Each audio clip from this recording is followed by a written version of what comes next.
Welcome into the first ever video of DFS Super Sleepers. Tonight we're looking at the Draftkings Showdown Slate between the Raiders and the Chargers. Thursday, December 17th, 2020. First thing we'll do here is look at the inactives. That'll dictate how we construct our lineups. Henry Ruggs is out. Justin Jackson out. Joe Reed out. Up until about 10 or 15 minutes ago, Keenan Allen was listed as questionable and Mike Williams as doubtful. That has since changed. They're now active, however, on a rep count, supposedly. Now we have seen Allen in particular used as a decoy before, so I don't know if I'm fully buying it. I'm not having either of these guys in my lineups whatsoever. This could turn around to bite me in the ass. I mean, it has before, but we are talking GPPs here. We're going for the first place $500,000 win. So you have to take some stances. I'll leave that up to you guys. I'm not going to push one way or the other, but I personally will not be playing these two. Now, one of the overlooked parts is inactives on the defensive side of the ball. The Raiders are missing 2 cornerbacks and 1 safety. That's going to open things up tremendously for Justin Herbert and the passing game. So, as you can see here, the green columns are my favorite plays. Herbert, Eckler, Jacobs, and Aguilar. Eckler is my favorite captain. I could see Jacobs or Aguilar also being a captain. I wouldn't go outside those 3. Let's see here.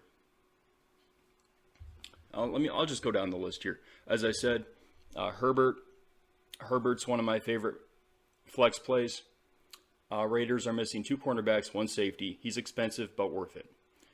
Keenan Allen, supposedly on a rep count. I think he might be out there as a decoy. This could bite me in the ass. I don't know.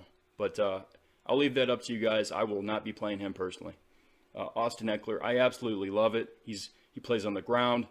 He's going to be used in the passing game a ton. If some days he's the team's leading receiver in terms of receptions and yards.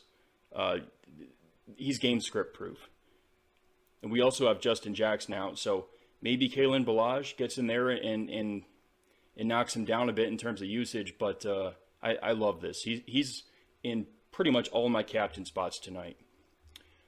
Derek Carr is kind of I'm not sure if he's going to justify that price. It could happen, but I don't think it will. I think Jacobs is going to be able to move the ball on the ground, and we know Gruden loves to run the ball. If he doesn't have to throw, he's not going to. Darren Waller, well, Darren Waller is Darren Waller. He's a beast. I would fault no one for playing him. I might be stupid for not playing him, but he is just so chalky. I mean, I can't even imagine what his ownership percentage is going to be. Again, this is GPP tournaments only, I'm talking.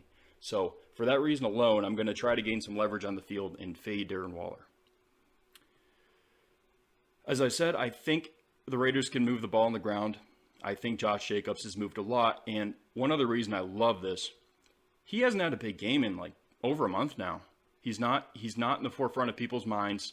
It's probably going to keep his ownership down a little bit. I mean, not a lot. He is a household name at this point. But I do think his ownership is down a little bit relative to the performance I expect.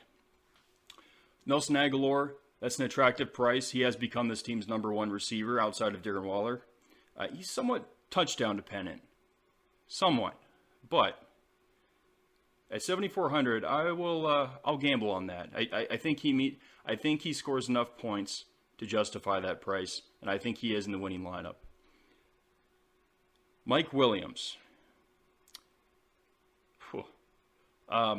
He was doubtful up until about 15 minutes ago. So I think this is a little bit of coach trickery, a little bit of coach speak.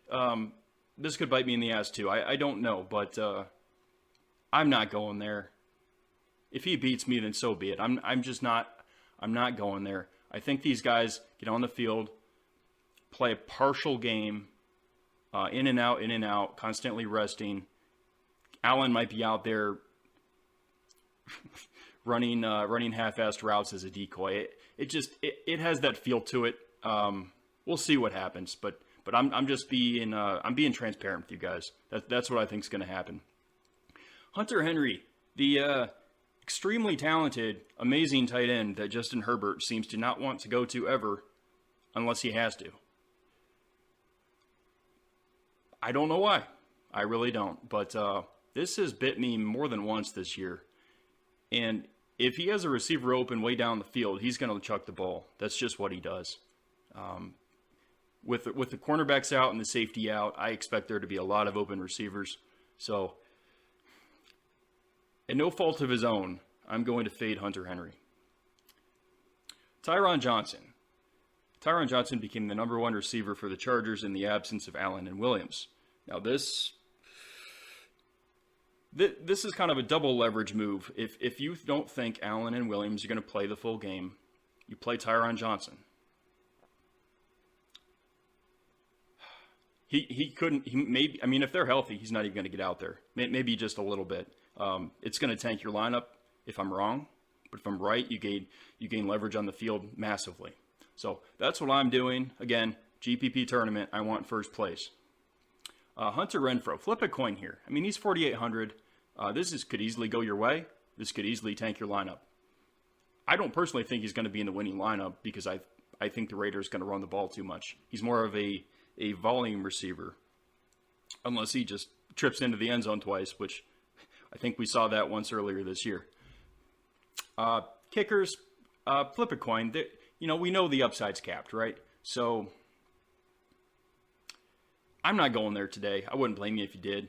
I hate the defenses today. I hate it. I think both teams move the ball. I think there's a lot of scoring. I just wouldn't go there. Jalen Guyton, the Chargers receiver, I would call him the number 4 on the team. He's more of a deep ball guy. I'd say flip a coin here. This could really work out for you if, in fact, Allen and Williams don't play to the extent that we're being led to believe. He is only 2,800. I would not put him in every lineup. I would put him in some lineups. Kalen Ballage. Upside potential is huge. Justin Jackson is out. He's going to see the field. It's just a matter of how dominant is Eckler. What's the game script? Do the Chargers play from behind? If so, then Eckler is going to be out there more than Ballage. I think Eckler dominates the high-value PPR touches more so. I could see a scenario where they're both in the winning lineup. As I said, Justin Jackson's out. I don't want no part of Devontae Booker, no part of Jalen Richard, Foster Moreau. Flip a coin on Zay Jones. Henry Ruggs is out. He may see the field a bit more. Josh Kelly, not going there. Brian Edwards, same as with Jones. Flip a coin. Ruggs is out. Maybe something goes your way. So a few dart throws. I'm just going down the list on the Charger side. I think that we're more likely to get a dart throw working out for us on that side because Herbert, I expect Herbert to pass. You're not going to get a dart throw through a running back unless there's just a massive blowout or an injury. You're going to want to go to receivers who might be able to catch a 60-yard touchdown pass, right? Or even a running back receiving the ball. That could happen. But I have here Troy Pope as a reasonable dart throw. Not so much. He is in one of my lineups just in case. So I just went down the line here. Parham, KJ Hill, Steven Anderson. Parham and Steven Anderson are tight ends. But we have seen them run deep routes. And Jason Witten here at $200. If he trips into the end zone, that might help you out. Joe Reed is inactive, as I mentioned, but some of these other guys here, Theo Riddick, Neighbors, all the trash at the bottom of the DraftKings lineup builder list. I'm not really going there outside of the Chargers and maybe Jason Witten. Let's see here. So that just about wraps things up. Again, my favorite captains are number 1, Eckler, number 2, Jacobs, number 3, Aguilar. So some general showdown tips. Leave money on the table.